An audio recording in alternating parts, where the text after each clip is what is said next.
ನಮಸ್ಕಾರ ಸ್ನೇಹಿತರೆ. ಆ, ನಮ್ಮ ದೇಹದಲ್ಲಿ ರಕ್ತದ ಪ್ರಮಾಣ ಕಡಿಮೆಯಾದಾಗ ಅಥವಾ ಒಂದು ಹಿಮೋಗ್ಲೋಬಿನ್ ಮಟ್ಟ ಇಳಿದಾಗ ತಲೆ ಸುತ್ತೋದು, ಒಂದು ವೀಕ್ನೆಸ್ಸು, ಬೇಗ ದಣಿವಾಗೋದು, ಉಸಿರಾಟ ತೊಂದರೆ, ಇಂಥ ಒಂದು ಸಮಸ್ಯೆಗಳೇನಂತ ಕಾಣಿಸ್ಕೊಳ್ತಾ ಇರ್ತವೆ. ಇದನ್ನೇನಂತಾರೆ, ಸಾಮಾನ್ಯವಾಗಿ ಏನಂತಾರೆ ಕರೀತಂದ್ರೆ ರಕ್ತಹೀನತೆ ಅಂತ ಕರೀತಾರೆ.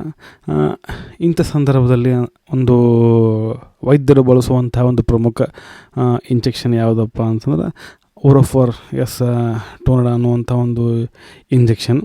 ಈ ಇಂಜೆಕ್ಷನ್ ಏನು ಮಾಡುತ್ತೆ ಅಂತಂದ್ರೆ ದೇಹದಲ್ಲಿರುವಂಥ ಒಂದು ಐರನ್ ಪ್ರಮಾಣವನ್ನು ಹೆಚ್ಚಿಸಿ ಹಿಮೋಗ್ಲೋಬಿನ್ನಿಗೆ ಏನು ಮಾಡುತ್ತೆ, ಉತ್ಪತ್ತಿಗೆ ಸಹಾಯ ಮಾಡುತ್ತೆ. ಇನ್ ಕೇಸ್ ಏನಾದರೂ ಐರನ್ ಟ್ಯಾಬ್ಲೆಟ್ ತೆಗೆದುಕೊಂಡರೂ ಸಹ ಒಂದು ರಿಸಲ್ಟ್ ಸಿಗಲಿಲ್ಲಪ್ಪ ಅಂತಂದ್ರೆ ಇದೇನು ಮಾಡುತ್ತೆ, ಈ ಒಂದು ಇಂಜೆಕ್ಷನನ್ನು ಏನು ಮಾಡ್ತಾರೆ, ಡಾಕ್ಟ್ರು ತೆಗೆದುಕೊಳ್ಳಿಕ್ಕೆ ಹೇಳ್ತಾರೆ.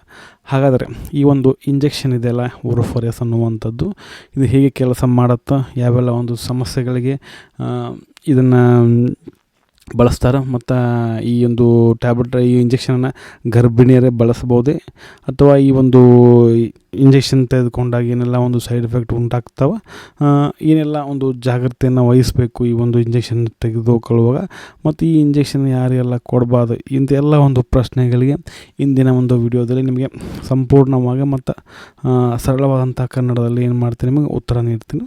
ಆದ್ದರಿಂದ ವಿಡಿಯೋನ ಸ್ಕಿಪ್ ಮಾಡಿದೆ ಕೊನೆಯವರೆಗೆ ನೋಡಿ. ಈ ರೀತಿ ಆರೋಗ್ಯ ಮಾಹಿತಿ ನಿಮಗೆ ಕನ್ನಡದಲ್ಲಿ ಬೇಕಾತಂದ್ರೆ ನಮ್ಮ ಒಂದು ಚಾನಲನ್ನು ಸಬ್ಸ್ಕ್ರೈಬ್ ಮಾಡ್ಕೊಳ್ಳಿ, ಹಾಗೆ ಬೆಲ್ ಐಕಾನನ್ನು ಒತ್ತೋದನ್ನು ಮರಿಬೇಡಿ. ಈ ಒಂದು ಓರೋಫೋರ್ ಅನ್ನುವಂಥ ಒಂದು ಇಂಜೆಕ್ಷನ್ನ ಒಂದು ಮಾರ್ಕೆಟಿಂಗ್ ಮಾಡಿರ್ತಕ್ಕಂಥ ಒಂದು ಕಂಪ್ನಿ ಬಂದುಬಿಟ್ಟು MQR ಫಾರ್ಮಾಸ್ಯೂಟಿಕಲ್ಸ್ ಲಿಮಿಟೆಡ್ ಅನ್ನುವಂಥ ಕಂಪ್ನಿ ಈ ಒಂದು ಓರೋಫೋರ್ ಅನ್ನುವಂಥದ್ದು ಮಾರ್ಕೆಟಿಂಗ್ ಮಾಡಲಾತು. ಮತ್ತು ಇದರಲ್ಲಿರುವಂಥ ಒಂದು ಸಾಲ್ಟ್ ಕಾಂಪೋಸಿಷನ್ನ ನೋಡಿದ್ರೆ, ಸಾಲ್ಟ್ ಕಾಂಪೋಸಿಷನ್ ಬಂದುಬಿಟ್ಟು ನಿಮಗೆ 200 mg ಇರುತ್ತೆ. ಯಾವುದು ಅಂತಂದ್ರೆ ಐರನ್ ಸುಕ್ರೋಸ್ ಅನ್ನುವಂಥದ್ದು 200 mg ಇದರಲ್ಲಿ ಸಿಗುತ್ತೆ. ಮತ್ತು ಇದರ ಒಂದು ಯೂಸಸ್ ಮತ್ತು ಅದು ಉಪಯೋಗಗಳು ಯಾವುದಕ್ಕೆಲ್ಲ ಯೂಸ್ ಆಗುತ್ತೆ ಅಂತ ನೋಡೋದಾದ್ರೆ, ಮೊದಲೇ ಯೂಸಸ್ ಅಂತ ನೋಡೋದಾದ್ರೆ, ಒಂದು ಐರನ್ ಡಿಫಿಷಿಯನ್ಸಿ ಎನಿಮಿಯಾ ಅಂತಂದರೆ ಕಬ್ಬಿನಾಂಶ ಕೊರತೆಯಿಂದ ಉಂಟಾಗುವಂಥ ರಕ್ತಹೀನತೆ. ನಮ್ಮ ದೇಹದಲ್ಲಿ ಏನಾಗುತ್ತೆ ಅಂತಂದ್ರೆ ತುಂಬ ಮುಖ್ಯ, ಐರನ್ ಏನಂತಲ್ಲ ತುಂಬ ಮುಖ್ಯ ಆಗುತ್ತೆ. ಇದು ಹಿಮೋಗ್ಲೋಬಿನ್ ತಯಾರಿಸಲು ಸಹಾಯ ಮಾಡುತ್ತದೆ. ಮತ್ತು ದೇಹದಲ್ಲಿ ಐರನ್ ಕಡಿಮೆ ಆದಾಗ ಈ ಒಂದು HB ಅಂತ ಕರೀತಾರೆ, ಹಿಮೋಗ್ಲೋಬಿನ್ ಪ್ರಮಾಣ ಇಳಿದು ರಕ್ತಹೀನತೆಯನ್ನು ಉಂಟಾಗ್ತದೆ.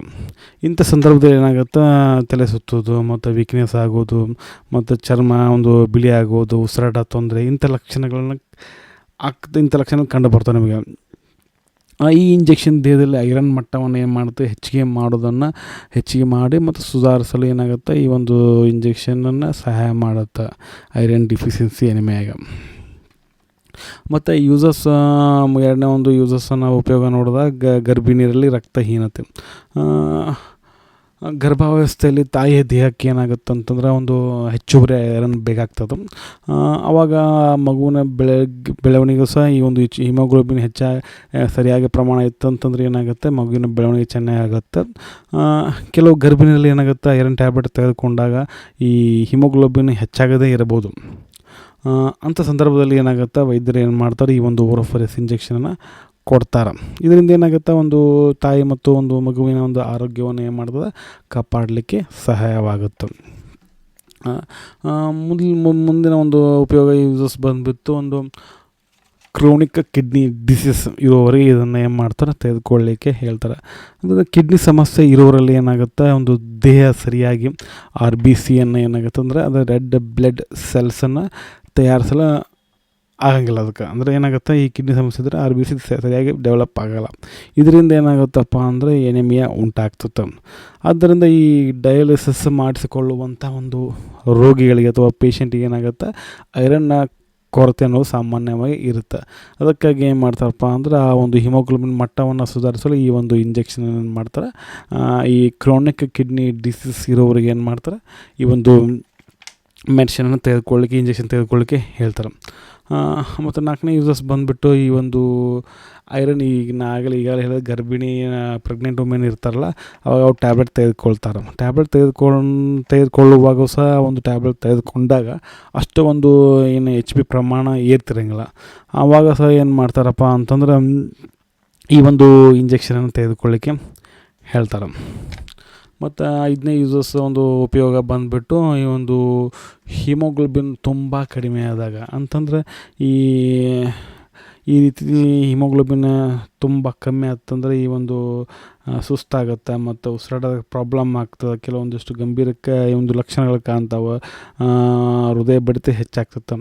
ಆವಾಗ ಏನಾಗುತ್ತೆ, ಈ ಸಮಯದಲ್ಲಿ ಒಂದು ಬೇಗನೆ ಒಂದು ತುಂಬ ಫಾಸ್ಟಾಗಿ ಒಂದು ಐರನ್ ಅಥವಾ HP ಮಟ್ಟವನ್ನು ಪ್ರಮಾಣವನ್ನು ಹೆಚ್ಚಲಿಕ್ಕೆ ಈ ಒಂದು ಇಂಜೆಕ್ಷನ್ ಸಹ ಬಳಸಲಾಗ್ತದೆ.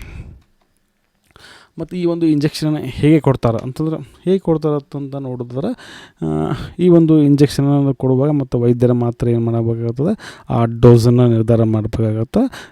ಯಾರೋ ಈ ಒಂದು ಇಂಜೆಕ್ಷನ್ ಮನೆಯಲ್ಲಿ ಅಂದರೆ ಯೂಸ್ ಮಾಡಬಾರ್ದು. ಮತ್ತು ಆಸ್ಪತ್ರೆ ಅಥವಾ ಕ್ಲಿನಿಕಲ್ಲಿ ಮಾತ್ರ ಈ ಒಂದು ಇಂಜೆಕ್ಷನನ್ನು IV ಅಂದರೆ ಈ ಸಲೈನ್ ಮುಖಾಂತರ ಏನು ಮಾಡ್ತಾರೆ, ಈ ಒಂದು ಇಂಜೆಕ್ಷನ್ ತೆಗೆದುಕೊಳ್ಳಲಿಕ್ಕೆ ಯೂಸ್ ಮಾಡ್ತಾರೆ. ಮತ್ತು ಈ ಒಂದು ಇಂಜೆಕ್ಷನ್ ಸೈಡ್ ಎಫೆಕ್ಟ್ ಏನಪ್ಪ ಅಂತಂದ್ರೆ, ಕೆಲವರು ಇಂಜೆಕ್ಷನ್ ತೆಗೆದುಕೊಂಡಾಗ ಈ ಸೈಡ್ ಎಫೆಕ್ಟ್ ಕಾಣ್ಬೋದು. ತಲೆನೋವು, ವಾಂತಿ, ವಕರಿಕೆ, ಇಂಜೆಕ್ಷನ್ ಕೊಟ್ಟಂಥ ಒಂದು ಜಾಗದಲ್ಲಿ ನೋವಾಗುತ್ತೆ, ಲೋ BP ಆಗುತ್ತೆ, ತಲೆ ಸುತ್ತಾ ಇರುತ್ತೆ, ಅಲರ್ಜಿ ರಿಯಾಕ್ಷನ್. ಈ ರೀತಿ ಈ ಒಂದು ಸೈಡ್ ಎಫೆಕ್ಟ್ ಈ ಒಂದು ಇಂಜೆಕ್ಷನನ್ನು ತೆಗೆದುಕೊಂಡಾಗ ಇದು ಕೆಲವರಲ್ಲಿ ಎಲ್ಲರಿಗೆಲ್ಲ ಕೆಲವರಿಗೆ ತೀವ್ರ ಉಸಿರಾಟ ಏನಾದರೂ ತೊಂದರೆ ಬಂತು ಅಥವಾ ಏನಾದರೂ ಚರ್ಮದ ಪ್ರಾಬ್ಲಮ್ ಕಂಡು ಬಂತಂದರೆ ತಕ್ಷಣ ಏನು ಮಾಡಬೇಕಪ್ಪ ಅಂದರೆ ನೀವು ವೈದ್ಯರನ್ನು ಸಂಪರ್ಕಿಸಬೇಕಾಗತ್ತೆ.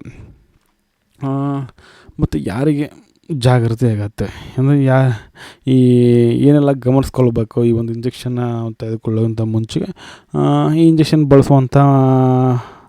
ಬಳಸುವ ಮೊದಲು ಏನು ಮಾಡಬೇಕು, ವೈದ್ಯರಿಗೆ ತಿಳಿಸ್ಬೇಕಾಗತ್ತೆ. ಐರನ್ ಅಲರ್ಜಿ ಇತ್ತಂದ್ರೆ, ಲಿವರ್ ಪ್ರಾಬ್ಲಮ್ ಇತ್ತು ಮತ್ತು ಬೇರೆ ರೀತಿ ಸಮಸ್ಯೆಗಳಿತ್ತು ಅಂತಂದ್ರೆ ಮೊದಲೇ ಏನು ಮಾಡಬೇಕಪ್ಪ ಅಂತಂದ್ರೆ ಡಾಕ್ಟ್ರಿಗೆ ತಿಳಿಸಿ ಅವಾಗ ಈ ಇಂಜೆಕ್ಷನ್ ತೆಗೆದುಕೊಳ್ಬೇಕಾಗತ್ತೆ.